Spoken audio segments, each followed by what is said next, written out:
Hey, do you want to watch these videos a week early and can't go to the Escapist site because you're violently allergic to ads? Well, now the Escapist has YouTube memberships and a new Escapist Plus premium service, either of which can provide what you need alongside all kinds of extra bonuses like emojis and badges and a chance to join in regular Q&A videos. There's also new t-shirts available for sale on Teespring. I wasn't sure how to segue to that.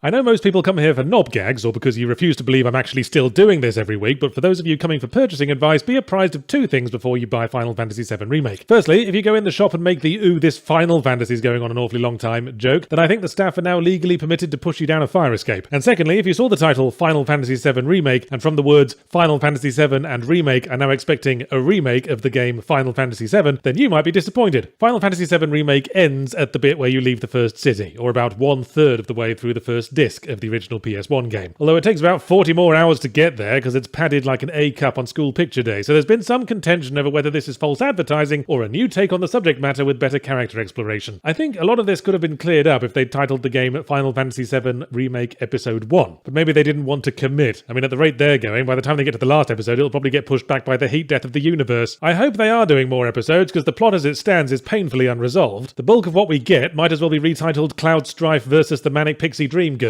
You are Cloud Strife, the original pretty anime sword boy, whose entire life consists of being worked by one manic pixie dream girl after another while he grumps like a teenage boy being forced to escort his sister to the zoo. It starts with him being dragged into an eco-terrorist group by manic pixie dream girl number 1, big-titted childhood friend girl, who, if this were a dating sim, I would have classified as the freebie. He gets manic pixied by her for a few chapters before another terrorist bombing goes awry, he falls off a high thing and lands almost literally in the lap of manic pixie dream girl number 2, flower seller with mysterious past who drives the rest of the plot. All of this is adhering closely to the original, and it was just as much a lurching tonal shift back then, when one moment we're having a desperate climactic battle with the evil corporation's murder robot in an exploding facility, and the next we're helping manic pixie dream girl number 2 with her grocery shopping, and watching her give out flowers and be kind to all the orphan children, as the townsfolk murmur about how perfect and wonderful and generally too pure for this sinful earth she is. But that doesn't bother me, laid on as it is, thicker than a mammoth skin rug. What does is that the storytelling feels confused. Not confusing, confused. There's this whole new chapter between Terrorist Bombing 1 and 2, in which Cloud gets latched onto by Manic Pixie Dream Girl 1.5, and it's all over the place like a living room full of aborted Lego projects. First there's a motorbike chase, and then a motorbike boss fight with a mulleted dude who feels threatened by your motorbike prowess and nicer hairdo. Then we have to sneak around someone's mum's house, and the pace slows right down, before speeding right back up again when we go to a facility to battle some evil corporate soldiers, and then oh no, mullet dude shows up for another boss fight, and then oh no, evil robots come to kill us, but oh yay, mullet dude smashes the robots because he respects us now, but then he fucks off, and oh no, the robots are still working, so what was the fucking point of any of that? Then oh yay, a rival terrorist cell shows up to cover our escape, but oh no, they've taken Wedge, but oh yay, Wedge comes straight back, and then a prolonged sequence ensues where our heroes pull Wedge's trousers down and inspect his buttocks. As I say, confused, like they were tag teaming out the writers every 10 minutes and they weren't allowed to talk to each other. And at some point someone must have said, hey, you know Sephiroth, the iconic villain of the game who all the fangirls irrigate their inner thighs over, isn't he like barely in the first bit of the game? Doesn't his proper introduction only happen right after the bit where our game stops? Well, I wish you'd brought this up sooner, Clemens. Alright, let's have the main character hallucinate Sephiroth a bunch of times. Then at the very end, as you're leaving the city, a magic portal to space will appear and you have to go through and fight Sephiroth on the moon. Any questions? Yes, several. I don't know what the fuck's going on at the end there. I feel sorry for anyone playing this game with no knowledge of the original. Blimey, my pretty anime sword boy daydreams about Gwyneth Paltrow a lot. I've got no nostalgia for the original game. I think I was in the room when someone was playing it once, and I was more interested in the Twix I was very slowly eating at the time. And I found the remake to be a mixed experience. I was having fun while I was in the gambling town, and Cloud had to dress up as a lady and become somehow irresistible to men, despite looking like a frumpy Amish spinster who spent last night sleeping with her head in the feeding trough. But that's a cultural thing. I'm English, and therefore the funniest things in the world to me are men dressing as ladies and the concept of social mobility. I like when the game is padding itself out with new story stuff, like having to beat a hairdresser in a dance-off before he'll consent to do your bangs. I don't like it when it pads itself by copy-pasting the same sewer tunnel 19 times and then collapsing the floor underneath our fat anime arse, so we have to slog through the 19 identical sewer tunnels to get back to the place we were just fucking at. This happens more than once. As for the combat, I was liking it up to a point. You attack, block, and dodge in real time until you filled a meter, and then you get to pause to contemplate what special move will best exploit the enemy weaknesses. It felt like a nice way to balance the chaotic battling with thoughtful strategy. But over time, as the challenge ramps up, you need to rely more on your party members, and your party members are as much use as an anti-capitalist protester on the floor of the New York Stock Exchange. I was wondering why they had so much trouble building up a single special move in the time it took me to get 3 special moves deep. And then I spotted the dude with the gun arm, old Mr. Introverted Japanese person's idea of what black people are like, firing round after round into a nearby handrail. I have to keep taking over to show them how to do it. It's like teaching a room full of 6-year-olds how to type. So once again, a hybrid combat system in a modern JRPG fails to convince me that its way is better than the old method of having the characters stand in a neat row and take it in turns. It might not have been spectacular, but it was a damn sight more polite. I guess spectacle is all that matters in JRPGs these days. That's why half the time in combat, the deep shadows and particle effects mean I can barely tell what the fuck's going on. You know what was really spectacular, viewers? An epic 3-disc adventure on the PS1 that was long because it had lots of stuff in it. And Final Fantasy VII Remake only managing to be as long as it was because a lot of it's copy-pasted like a suspiciously well-written undergraduate thesis feels like a slap in the face to those of us who remember a time when we could have nice things. And isn't that the story of my fucking life right now? Hey, remember when games had actual depth? Slap! No, you don't. Hey, remember when you could go out to that frozen yogurt place you like? Slap! No more of that. Hey, remember when you could get off on light BDSM? No slap? Oh, you tease.